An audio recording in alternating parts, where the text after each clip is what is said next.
In Leadership. I am Sonu Bhasin.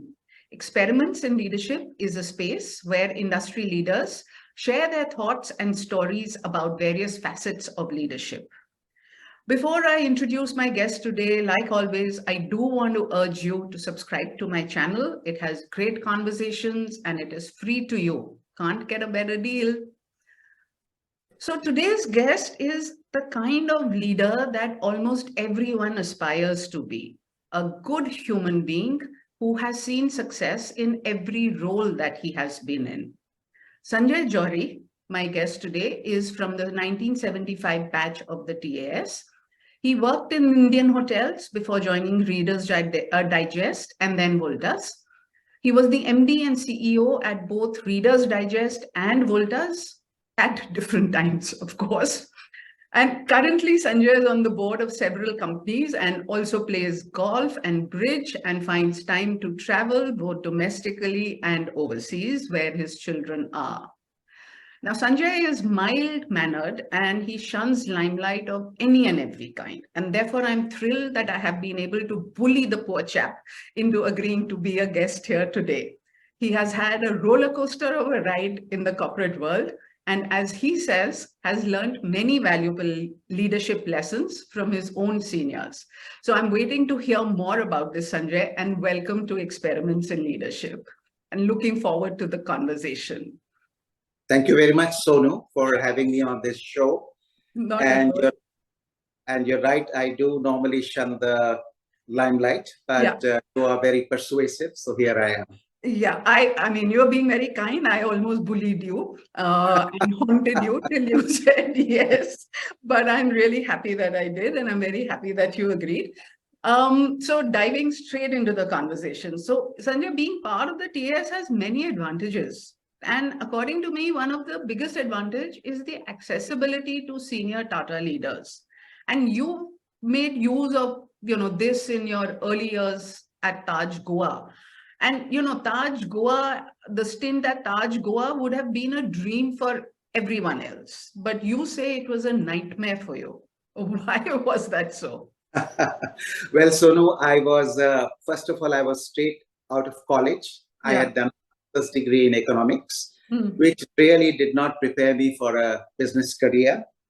And then in the TS, I was selected to go to the Fort Aguada as the front office manager. Wonderful. And I always wondered why they chose me because really it's puzzled me. I think it's because I smiled a lot in those days. The operative word seems to be in those days. So they thought that that's a qualification for being in a hotel career.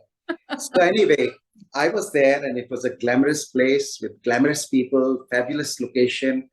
But, honestly, I'm an introvert, which means that after I've been with people for some time, I need a little time to recharge and find my own center again. Yeah. And here I was spending 12-hour days, morning to evening, in fact, more than 12, because I used to stay on the hotel premises. I was a bachelor and the hotel was good enough to give me a room. So everything taken care of, meals, laundry, everything. But it also meant, dream life. Dream life. But it also meant that all through the nights, if anything went wrong, I got a call on the phone that the problems, and there were all kinds of problems. There would be film crews shooting, and suddenly in the middle of the night, a film actress who will remain unnamed reported that there had been a burglary in a room. And so, of course, I quickly put on my best aftershave and went down. And I went there and the whole film crew was there and we had to calm her down. And then the police came with sniffer dogs. I was completely burnt out and I was looking for a change. So I asked to be requested a relocation back to Taj Mumbai. And I tried to find a place within the hotel. And at this time, Sonu, I was really feeling, actually I had a sense of failure because I felt that I had not been able to make a go of my career. Hmm. And I was also a little embittered because I felt that the world had been unkind to me and people had not been fair to me. So I was in that frame of mind when I met, I had two encounters, and they were wonderful encounters because, as you rightly said, in the TS, we have access to senior officers of the service. So the first one was with Divya Chawla, the highly respected head of HR. Mm-hmm. And so I went to Divya and I kind of vented to him. I told him all the grievances that I had. Hmm. And he was very patient. He was very empathetic, listened silently. And then when I had finished, he just asked one quiet question. And he said, do you think the whole world is against you and everyone is out to get you? Right. And that sort of gave me pause for thought. I hadn't expected that. And he said that don't be so emotional. Take some time and reflect that is there something that you need to change in yourself? And so that was one conversation. So in short, he was saying, take ownership of your own situation. Right. So I didn't think that had gone great because that's not what I wanted to hear. The second one was with Camellia Punjabi. Right. A very dynamic and charismatic director of sales and marketing. And Camellia was very senior, but she was good enough, again, to listen to me and allow me to say what I had to say. And she asked me, so what are you thinking? And I said, I think this is not, where is this going to take me? What is my future? And so on. So she listened. And then she said that, I have one advice for you, as I have for a lot of youngsters, which is instead of worrying about the future constantly, why not try an experiment? Just go out and be the best in your current job. Right. Not just the best in the immediate people, but the best in India. Learn everything you can and be the best. So I was looking puzzled, and she said, believe me, doors will open by you. Doors will open for you, and they will open magically. You will get opportunities you cannot imagine. So please just give this a try. Right. So, okay, that also was a little different from what I had imagined. And to be honest, it took a little while for both these messages to seep into me. But I did, ultimately they did after a lot of agonizing. And till today, I owe a great debt of gratitude, both to Divya and to Camellia. They taught me to take ownership of my life. And Camellia taught me that whatever I'm doing, I've got to really try to be the best. And I've tried that all my life after that. Yeah. No, I think these are very valuable lessons. I mean, given almost like offhandishly.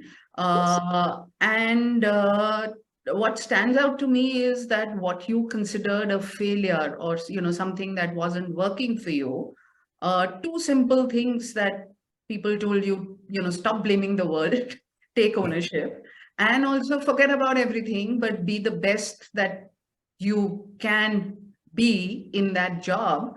I think there's a valuable lesson in it for, all professionals, whether young or old. And yeah, Divya and Camellia, great leaders, by themselves, iconic in the industry. So that was your stint at Taj Hotels, Indian Hotels. And then you almost, I've read that leaders have to go through trial by fire. And in your case, it was almost literally so when you were at Reader's Digest.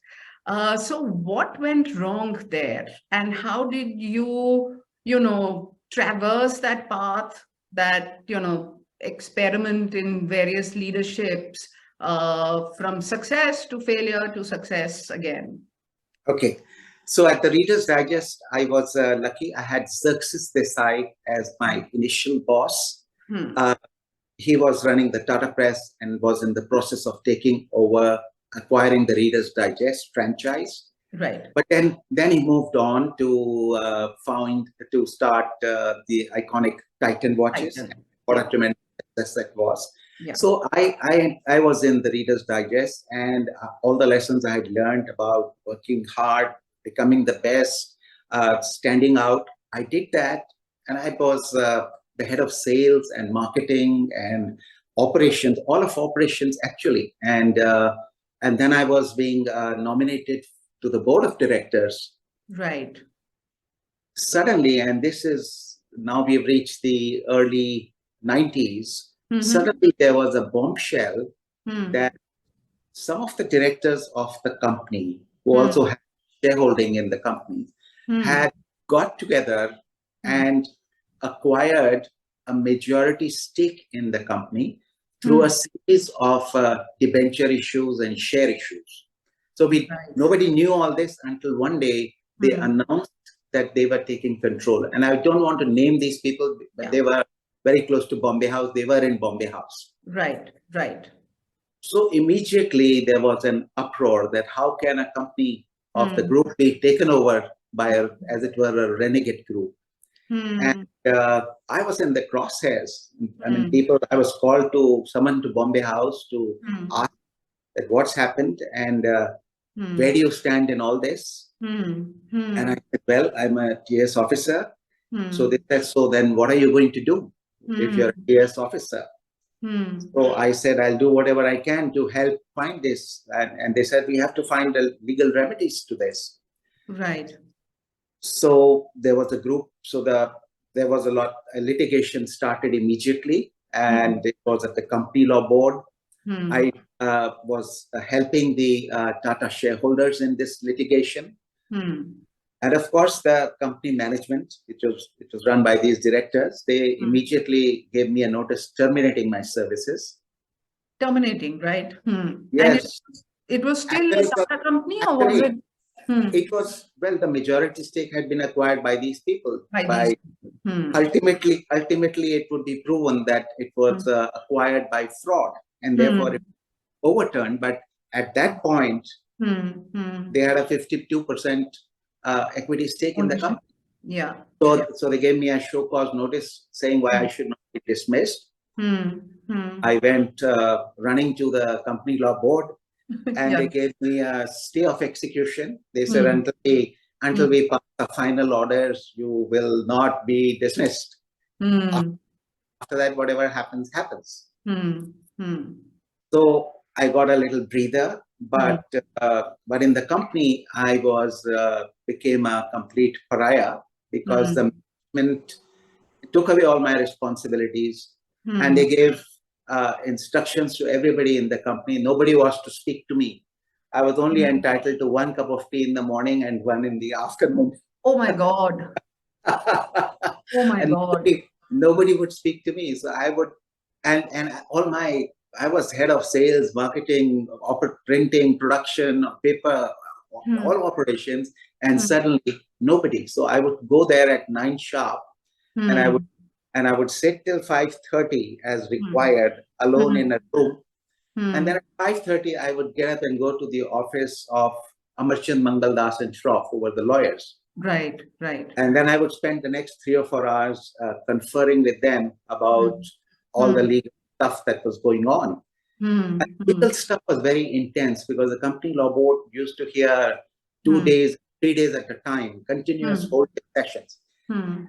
And the lawyers told me at this stage, they said, you should argue your own case because this is a case based on facts. You've uncovered a lot of facts, which I had, because I knew people in the company, and although and a lot of people were sympathetic to what I was trying to do, which was to rectify something wrong that had been done.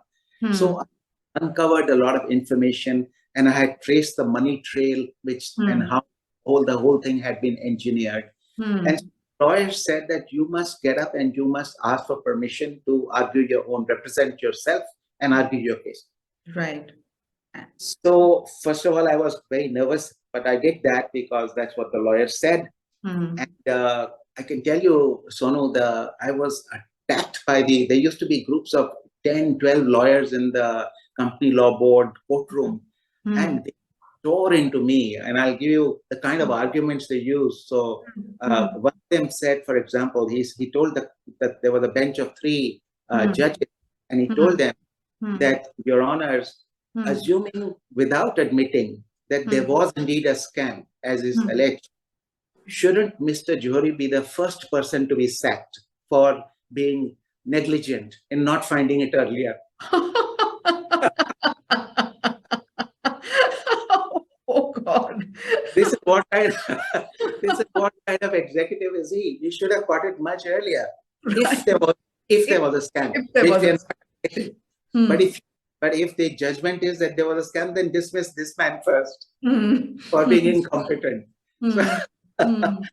Anyway, so it was a year and something for which it went on, and I was really lucky because at that time Xerxes Desai had re-entered my life. The Tata Group had asked him to sort of keep a watch because the company was profitable, and the company owned 5% of the equity of Titan Industries, which is that I see. Right. So it was an important thing for Tata, because if that company went out of the group, then the overall Tata Group holding, and there was an agreement with the Tamil Nadu government about what Tatas would hold and what they would hold, and it was held by this company. So it was a whole complicated kind of situation, and so Xerxes, who was running Titan Watches, became kind of my mentor, and I can tell you that he's no more, unfortunately, but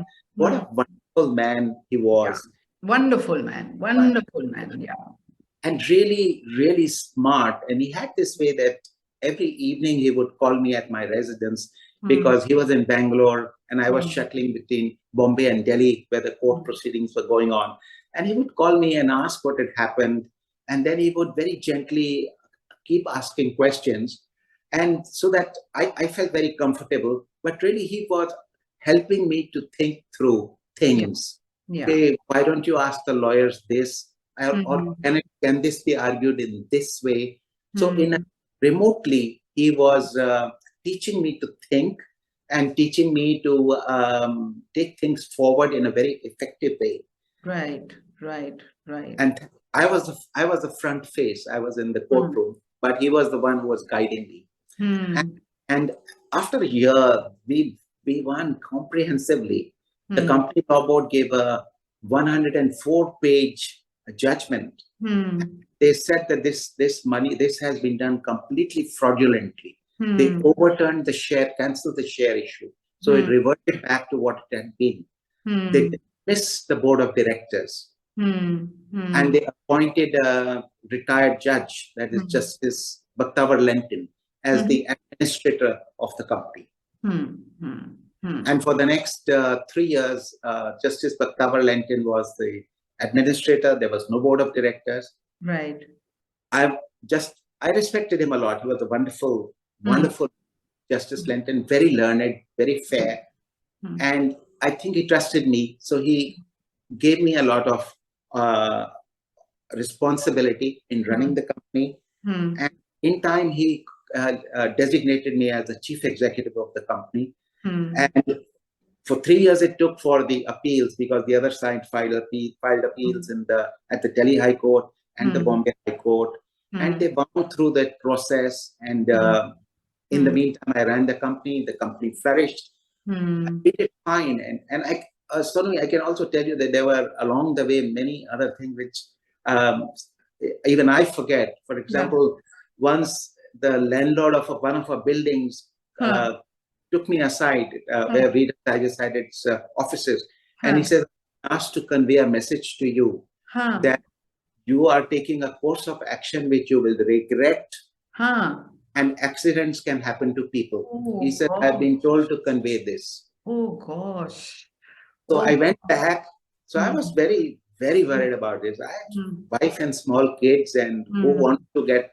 So I went to Bombay House. I told Xerxes this, and they said, "Don't worry, we'll connect you to the police commissioner's office. We will file a formal complaint, and there will be a police car with you."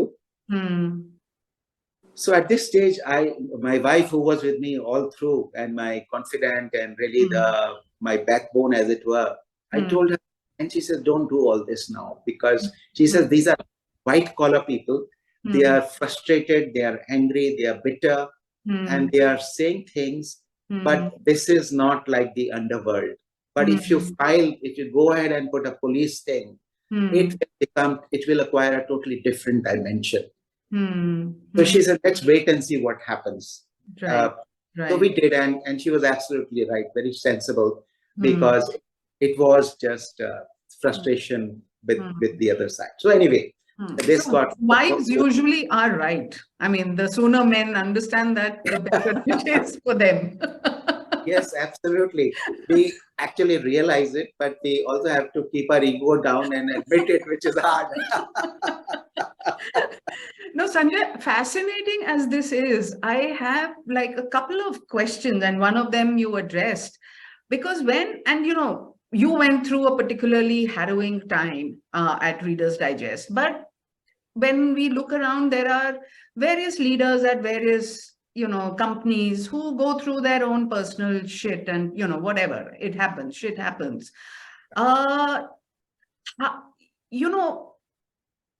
You said your family, your wife kept you grounded, and on the other hand, there were people who you used to work with who were told not to speak with you.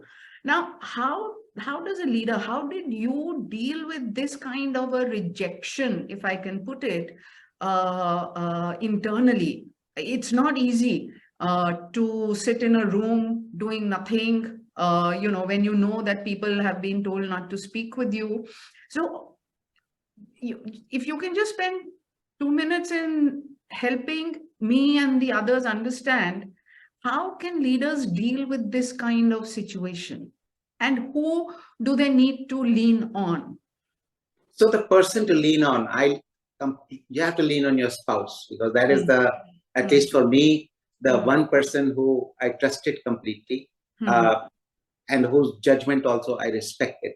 And I was upset by this, but she said that, look at it from their point of view.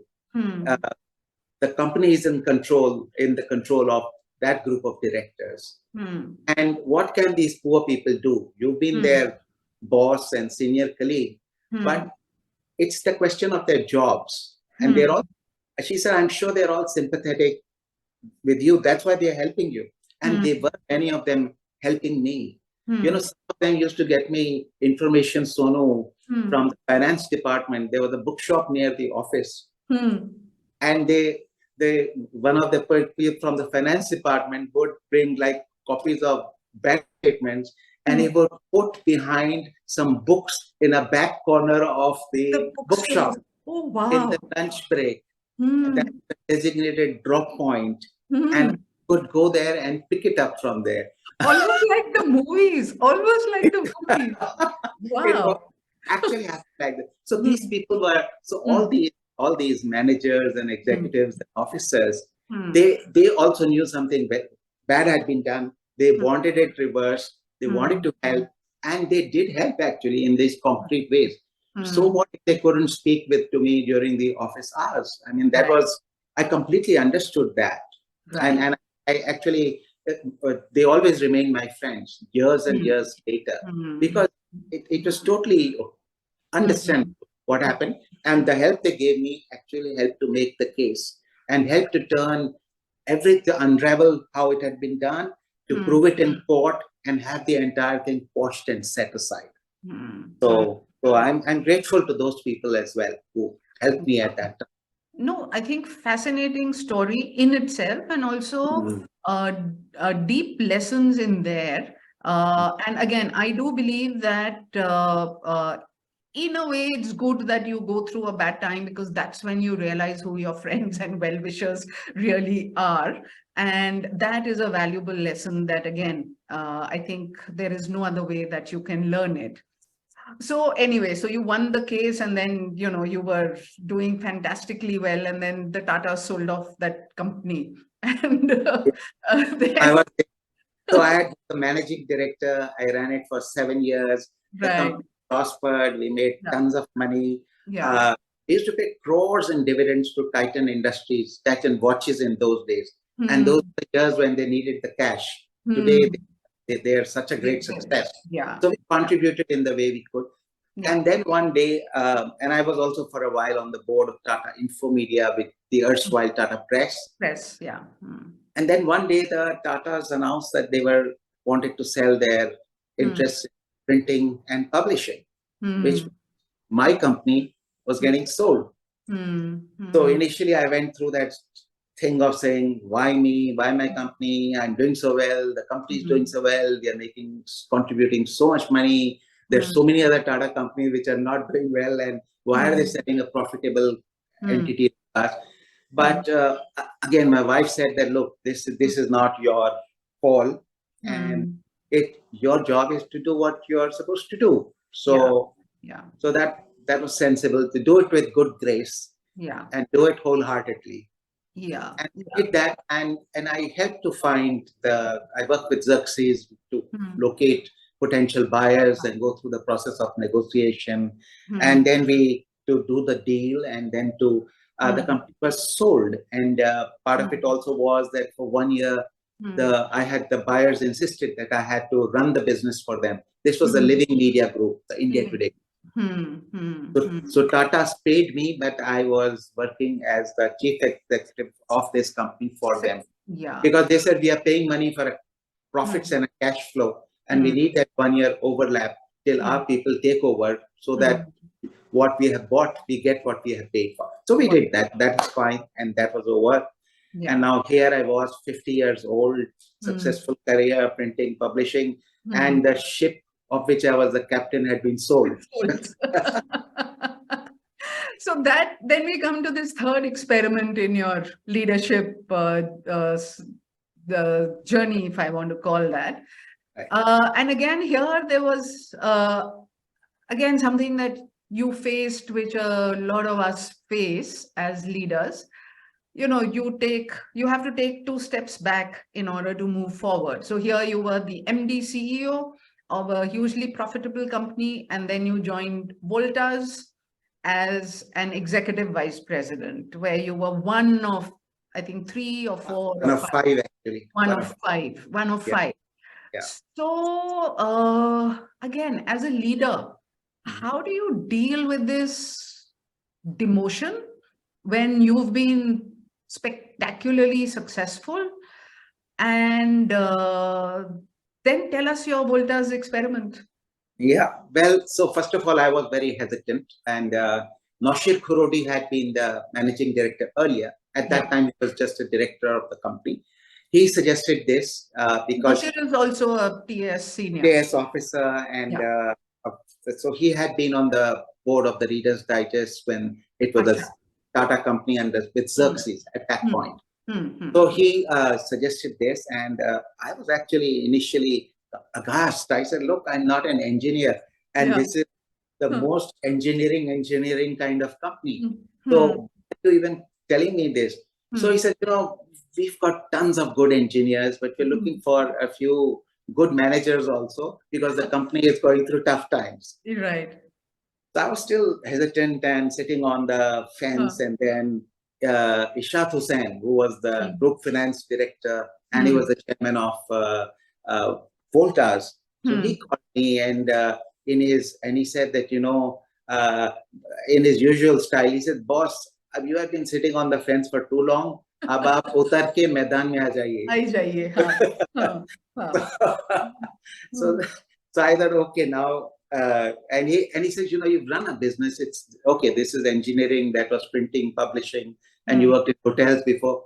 But so what? A business is a business, and this is an opportunity for you, because this is a bigger company, and we'll give you a tough challenge. But if you can overcome that challenge, then you'll be in the running for the top job, because the current CEO has a few years left, and then he'll be retiring. So you will be in the race if you can prove yourself again.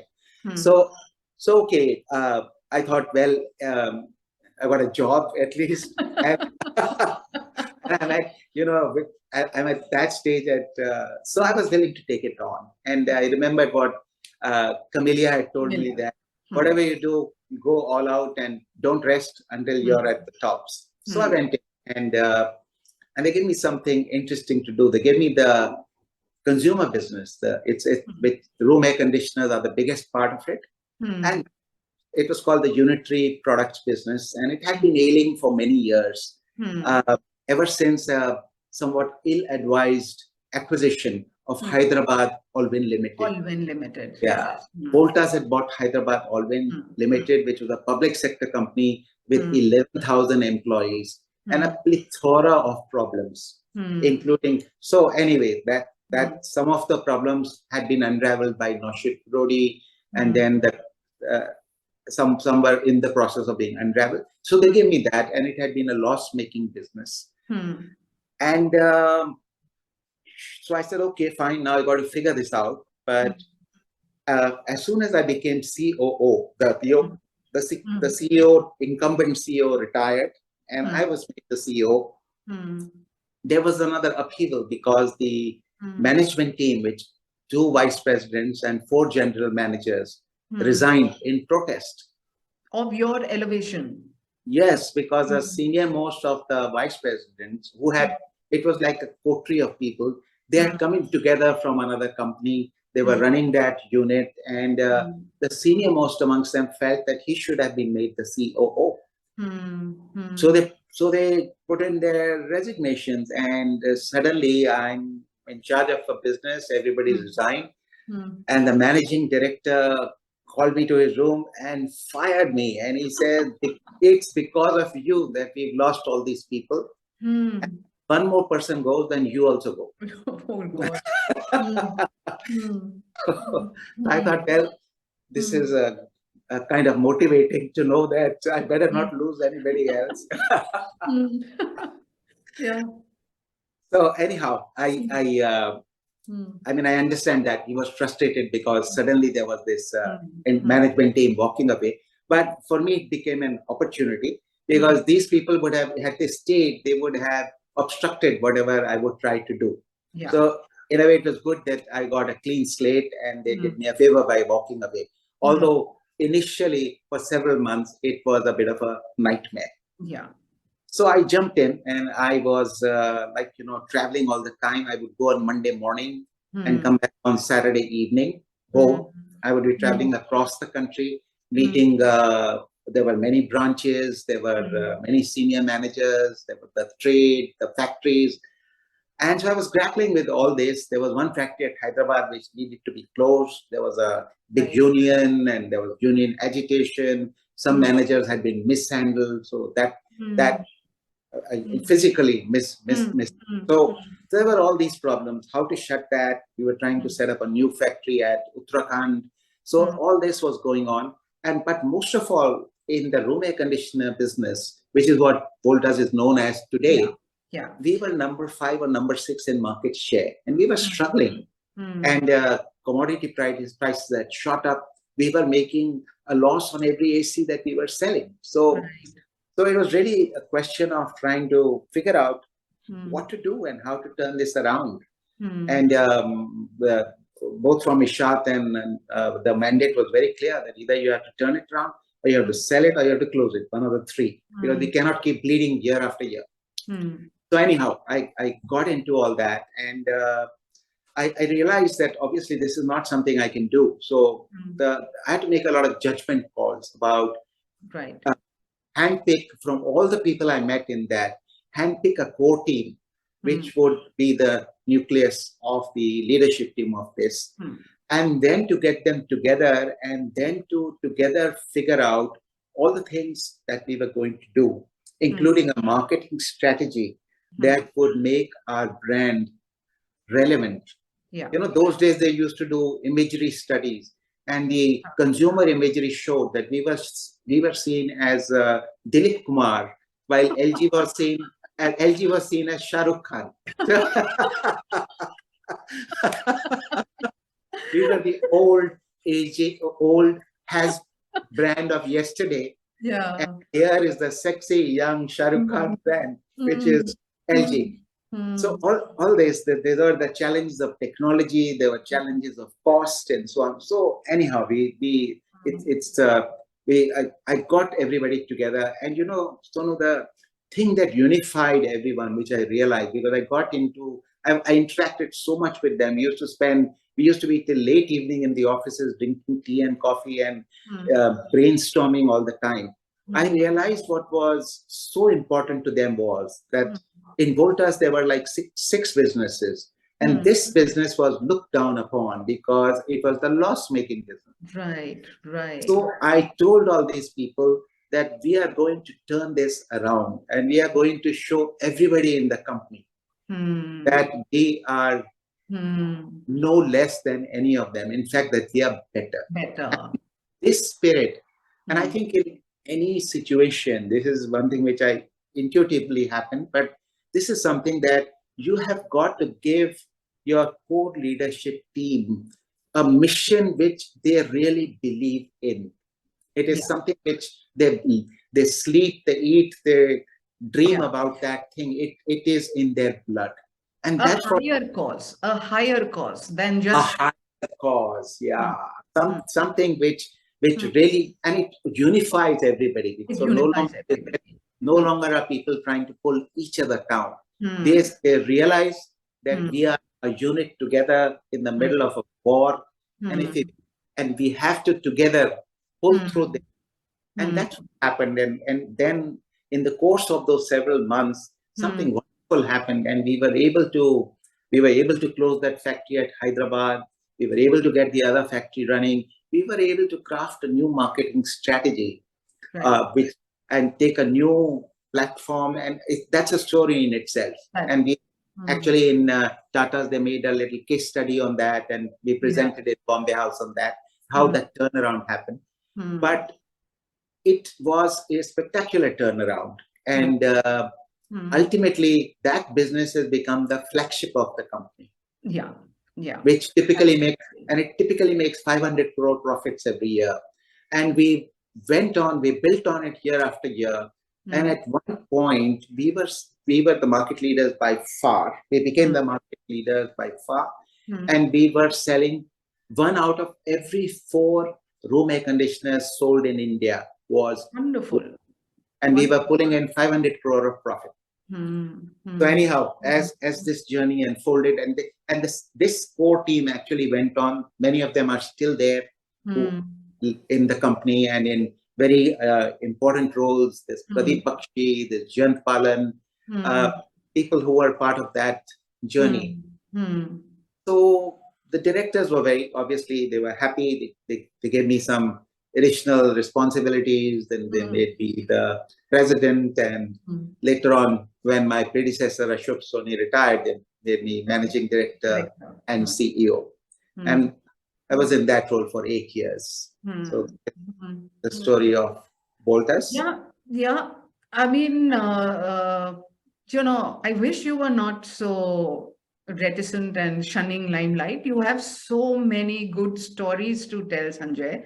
I mean, this is something that every professional or every business owner, whether they're young or old, they can learn from your stories, and everybody is going to pick up something different.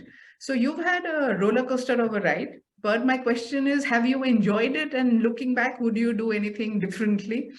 Right. So first of all, I'd like to share one more story. Yes, please. Acknowledge one more important debt that I owe. Yes, please. Which is that in my 8 years as the CEO of Voltas, I had a lot of difficulty with the unions in Voltas. Voltas had always been plagued by unions forever and ever. And many onerous conditions had been built into the settlements which were signed. And periodically, their new settlements would come, but those conditions would continue. For example, there was a condition that for every 4 people who retired or resigned or died or a business was closed, 3 new people had to be recruited by the. I see. So now the whole world was changing, technology was changing. All our competitors, they had outsourced parts of their manufacturing chain. They had outsourced part of their sales and service. And automation had come in. I mean, these ratios that I'm talking about, this is from the days when there used to be an army of peons and drivers and people operating photocopying machines and machines. And I don't remember a cyclostyling machine. Cyclostyling and a teleprinter. And telephone exchanges Now everyone had a mobile phone, but once upon a time we used to have people handling the telephone exchange. So 3 out of 4 you're supposed to have. So I thought, this is ridiculous. We can't run a business like this. And how is this company going to compete? And this is an injustice to to the employees as well, because the company is going to be always struggling. So I took this on, and it became a very big confrontation with the union. With the unions. And the unions were all India unions. It was a federation of unions. Okay.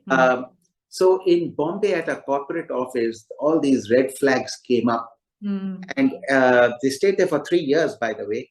And every day there would be a march at lunchtime where they would shout slogans against me. Against you, including my own driver and my own peon would have to go and go. They would tell you, साहब अभी lunch time है, आपके खिलाफ नारे लगा के आते हैं. So later they would come back and apologize, but they said, क्या करें, union ने कहा जाना ही है. जाना ही है. And they would do that. And our executive dining room was at the other end of the complex. It's a big complex, many acres.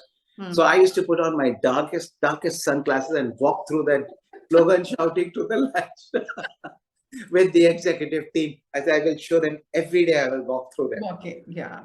So we did that, and I took a very tough stand. And not only that, they disrupted all our shareholder meetings. They took, each of them acquired 1 share of Voltas. Right. And then 200 of them would come to Birla Matoshri wearing their red caps and their red things and shout slogans there. So the directors were very agitated, but I said, no, we have to go through this. And we used to get the police, we used to get some bouncers also, so that nobody misbehaved. Yeah. And later on, we started getting one observer from the labor court to see that how it was being conducted. And 3 AGMs we held like this. Oh, wow. In the shadow of these people, in this huge crowd of people. But I stuck it out, and from my side, I also said, we'll take no quarter, we will give no quarter. If they file 12 court cases against us, we will file 15 back. And I said, we'll not pay any bonus. Now, it was not bonus because all their salaries were above the bonus levels, so it was ex gratia. Ex gratia, yeah. So I said, we'll not pay a rupee until the settlement is done. So for 3 years, I didn't. And they would say, Pet Pillat Marna and all that nonsense which people say in India. And the board of directors were very, very unhappy with that. They thought I was being extremely rigid and confrontational. But my chairman, Ishaq Hussain, although he's a very gentle and kind-hearted man, but he gave me that leeway to do what I, as CEO, felt needed to be done. Right, right. And then when the 3 years were over and we started winning the court cases and we got a complete upper hand in this, and I was now all out. I said, now I'm going to finish these guys off. For all the things they've said against me, the slogans they've shouted. So at that point, I learned another lesson, because Ishaq said that, look, you've won this, you fought and won this war. Now show magnanimity and you will win hearts and minds forever. So I thought there was something in it, because otherwise it's an unending battle of attrition. So I did that, and that's an important lesson, that ultimately you have to carry people in companies, and even if they've been against you, ultimately you still have to live with them. You can't get rid of everybody, right? So you have to live with them. So by showing that magnanimity and that there are no hard feelings, and now let's get back, and together this is your company as much as mine, and now build on all that we have created. And this is a great lesson which Isha taught me. So I think this is the humanist in Isha, and I'm grateful that he gave me this lesson. And so, Sonu, what I felt is that all these different leaders I was fortunate to have, not only were they outstanding in their respective fields. For example, Ishad was the finance director of the group and the chairman of half a dozen or a dozen companies. Yeah. But they also had these very human qualities, from which there were many lessons that I have learned and benefited from. And so I'm grateful for that, for all that had happened there. No, and the great thing about the Tata Administrative Service, that these are you have the opportunity to interact with wonderful people like this. Yeah. No, so you've just talked about all the leadership lessons you learned from your seniors, the better, the senior leaders. I'm sure that when people, watch this conversation, I'm sure that we will get stories from people about your leadership and things that people have learned from you, because clearly it has been a wonderful journey for you. And we've overshot our time, but I think it's been a fascinating conversation. Thank you again very much for coming out of your quiet, I think, your golfing and your bridging, and taking time to talk about this. And maybe now that you've got a taste of it, maybe we'll have another one after some time. And viewers, as always, keep watching this space, because we will continue to have more conversations with more industry leaders. So keep watching. Until then, Tata.